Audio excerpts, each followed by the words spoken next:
Hi friends, welcome to our channel. So இன்றைக்கி நம்ம எந்த ஆர்டர் வந்திருக்குன்னா குன்றத்தூரில் வந்து மேத்தா நகர் அந்த ஆர்டர் வந்துச்சு. ஸோ இது ஒரு பாத்ரூம் டைல்ஸ் ஜாயிண்ட்லாம் கட் பண்ணிவிட்டு அவர் துடைச்சிருந்தார். இந்த அதெல்லாம் வீடியோ எடுத்துருக்கேன். ஓவராலாக 3 பாத்ரூம் ஓகேங்களா. அதில் நான் ஒன்று தான் வீடியோ எடுத்திருப்பேன். இது எல்லாம் ரோட் போட்டதுக்கு அப்புறம் தான் எடுத்திருப்பேன். ஏன்னா ஒர்க்கும் அதிகமாக இருந்ததுலாம் இருந்தாலும் சரியாக எடுக்க முடியல. ஸோ அதனால் அடுத்த வீடியோவில் நீங்கள் பார்ப்பீங்க என்னென்ன பாத்ரூம் போட்டிருக்கேன்னு.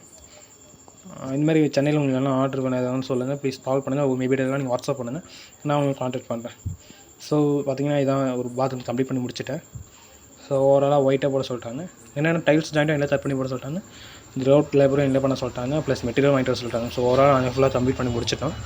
இந்தமாரி உங்களுக்கு என்னென்னா பண்ணால் சொல்லுங்கள். நிறைய பேர் கேட்குறாங்க, டிஸ்கிரிப்ஷனில் வந்து அந்த மெட்டீரியலும் சேர்த்து தான் நீங்கள் லேபர் சார்ஜ் போட்டிங்கன்னு நினச்சான்றாங்க. நான் கிளியராக மென்ஷன் பண்ணியிருப்பேன், லேபர் சார்ஜ் மட்டும் தான் நான் போட்டிருப்பேன், மெட்டீரியல் நான் போட்டிருக்க மாட்டேன். ஏன்னா மெட்டீரியல் வந்து ஸ்கொயர் ஃபீட் பேஸ் பண்ணி எவ்வளோ அதிகமாகவும் கம்மியாகும், அதனால் நான் போட மாட்டேன். ஸ்கொயர் ஃபீட் என்னன்னு தெரிஞ்சு தான் நான் போடுவேன் ஓகேங்களா. ஸோ லேபர் சார்ஜ் மட்டும்தான் கிளியராக மென்ஷன் பண்ணியிருப்பேன். உங்களுக்கு திரும்பவும் சொல்லிடுறேன். டைல்ஸ் ஜாயிண்ட் ஒரு பாத்ரூம் டைல்ஸ் ஜாயிண்ட்டை கட் பண்ணோன்னா 1500 ருபீஸ் கட் பண்ணுறவங்களுக்கு. நாங்கள் க்ரௌட்டிங் பண்ணுறவங்க 1500 லேபர் சார்ஜ் மட்டும். மெட்டீரியல் ஸ்கொயர் ஃபீட் பொறுத்து தான் நம்ம தனியாக வாங்க வேண்டியது வரும் ஓகேங்களா. இதில் மெட்டீரியல் இன்க்ளூட் ஆகாது. இதே டிஸ்கிரிப்ஷன் கிளியராக நான் போட்டிருப்பேன். இது ஒரு பாத்ரூம், செகண்ட் பாத்ரூம் பார்த்தீங்கன்னா ஃபுல்லாக கம்ப்ளீட் பண்ணி முடிச்சிருக்கோம். ஏன்னா மேபி இதெல்லாம் நான் ஒர்க் பண்ண கஸ்டமர் இது எவ்வளோ ப்ராசஸ் பண்ணுறோம், எவ்வளோ வேலை வாங்குதுன்னு நல்லா கிளியராக தெரிஞ்சுருக்கோம்.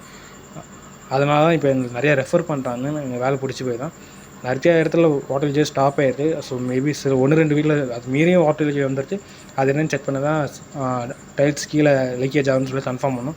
ஸோ இது போட்டாலும் உங்களுக்கு ஓரளவு ப்ராப்ளம் சால்வ் ஆகிடும். ஸோ இது டைல்ஸ்லாம் எடுக்க மாட்டோம், ஜஸ்ட்டு ஜாயிண்ட்டை மட்டும் தான் கட் பண்ணுவோம். கட் பண்ணிவிட்டு ஃபுல் ப்ராசஸ் ஃபுல்லாக ரோட் போட்டு ஃபினிஷ் பண்ணுறோம்.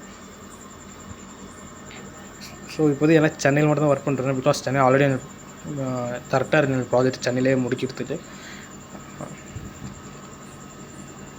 ஸோ இது வந்து 3rd பாத்ரூம். இது பார்த்தீங்கன்னா தெரியும்,